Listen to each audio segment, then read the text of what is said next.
a phone, and an internet communicator.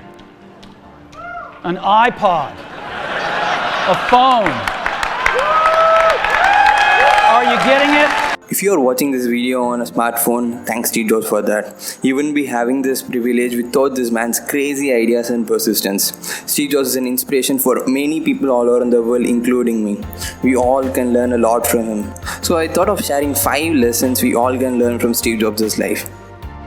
Hi guys, welcome back to the channel. If you're new here, my name is Mano. We can always learn a lot from big personalities and celebrities, and Steve Jobs is definitely one of them. So in this video, we will see 5 life lessons which we can learn from Steve Jobs' life. So without further ado, let's start the video. Alright, the first one is never take no as an answer. According to Steve Jobs, in technology, nothing is impossible. If you have an idea to build and you think it's impossible to execute it, you're probably thinking it the wrong way. Steve Jobs never wanted a no or I can't or it's impossible to do this as an answer.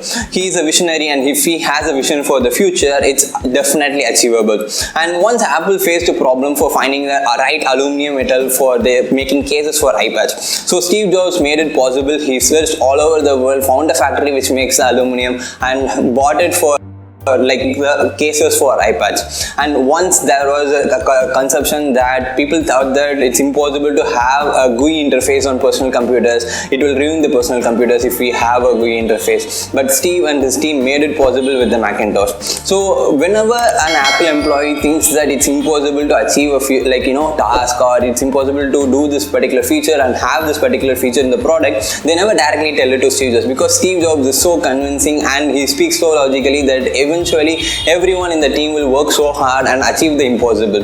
And there is a quite interesting scenario as well. Once in 1980s, Steve Jobs entered the cubicle of Larry Kenyon. So actually Larry Kenyon was an engineer who was working in the Macintosh OS team, who was building the Macintosh OS, and Jobs was like, why is it taking so long to boot up? And Kenyon started to explain why it is taking so long to boot up, but Steve Jobs cut him off immediately, and he asked him, if you could save a person's life, would you find a way to shave 10 seconds off the boot time?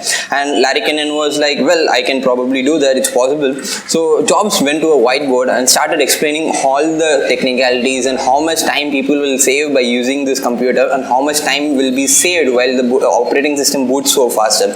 And he wanted the operating system to boot at least 10 seconds faster than it was right now.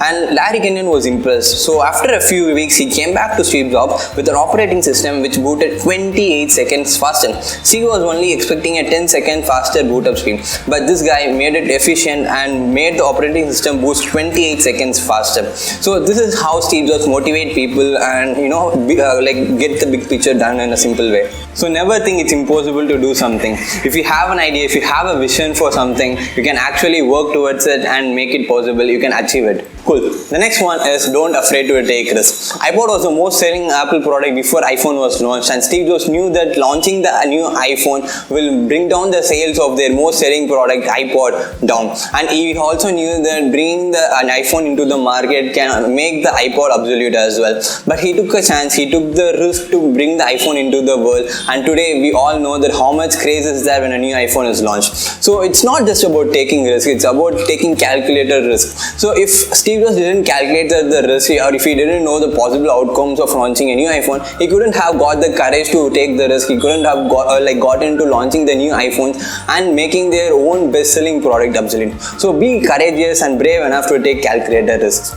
The next one is learn to ask. Steve Jobs was a curious guy since his childhood, and once when he was a kid, he was building a project, but he didn't have the spare parts to build the particular project, and the only brand which was selling the spare parts he needed was HP. So he directly called HP and asked for the spare parts he needed for his project. He explained what he was doing, and HP sent him the spare parts. And as a surprise, they also gave him a summer internship which he can do at HP. And he got that particular internship because he asked for it.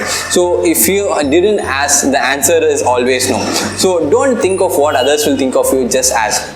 Obstacles are your opportunity to grow. When Steve Jobs and Wozniak were building the first ever Apple computer, they ran out of money. They didn't have the money to buy parts to build the computer.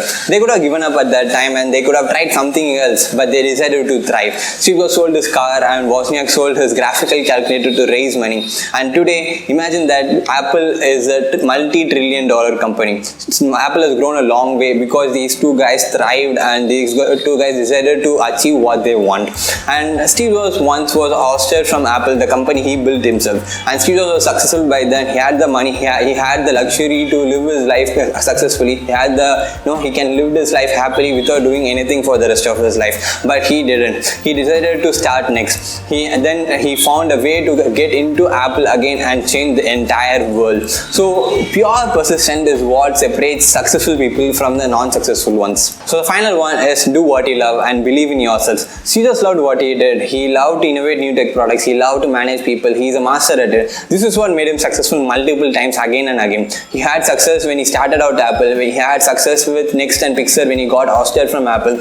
He had a humongous success after his return back to Apple. So all this was possible because he believed in himself. He loved what he is doing and he had a conviction that he can do it. And in his graduation talk at Stanford University, he said that the dots will not connect when you look forward. They will connect only when you look backward. And I want to include that clip right now. It will have this situation and you have a look at it. Again, you can't connect the dots looking forward. You can only connect them looking backwards.